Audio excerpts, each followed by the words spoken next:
Muy queridos amigos, aquí tenemos un episodio muy importante en la historia de la humanidad. Y es que en un día como hoy, en el año 588 a.C., empezó el sitio de Jerusalén por Nabucodonosor de Babilonia. Ese sitio se hizo en la época de Sedequías y duró hasta el 586. ¿En qué terminó? Terminó en la derrota del pueblo de Israel, terminó en el desastre del templo, el templo de Jerusalén que fue tantas veces pisoteado, hollado por los enemigos, y terminó en la cautividad del pueblo judío en Babilonia. Una cautividad que dejó muchas cosas y que terminó, los profetas lo habían dicho, terminó con la intervención de una persona que no tenía nada que ver con el pueblo de Israel, Ciro I, que ataca a Babilonia. Babilonia se creía, Nabucodonosor se creía descendiente del que capturó, del que destruyó el templo y del que se tomó Jerusalén. Pues Nabucodonosor se creía invencible, las murallas de la ciudad eran tales que no había ninguna posibilidad de penetrarlas, pero alguien le señaló a Ciro que las aguas del río podían ser el camino para el ingreso de sus tropas, porque a final de la muralla, para permitir la entrada de las aguas a la ciudad, había unas rejas, unos barrotes que no eran suficientemente firmes y que se podían destruir. Y así fue. Y Ciro entró a la ciudad.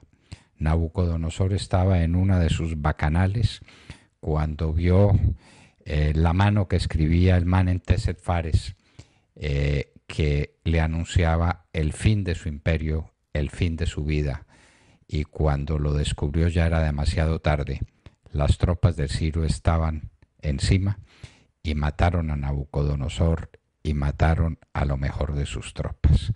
Y los israelíes quedaron en libertad. Lo curioso es que muchos de ellos no volvieron a Israel. Estaban tan acostumbrados a la vida de Babilonia que prefirieron quedarse en Babilonia. Entonces, en eso termina, pero nos quedaron los llantos del pueblo de Israel allá en el cautiverio de Babilonia, que es una de las páginas más hermosas de la Biblia. Cómo cantaban los israelitas al pie de los ríos de Babilonia, cómo lloraban por su ciudad, cómo la recordaban. Eso queda constancia en la Biblia, una constancia para siempre, para siempre.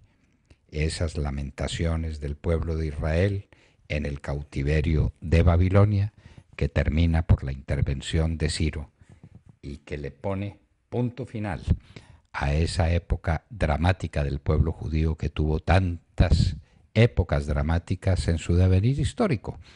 Aquí recordábamos a Netanyahu cuando hace pocos días hablaba de todas las vicisitudes del pueblo de Israel a lo largo de la historia y recordaba precisamente la cautividad en Babilonia.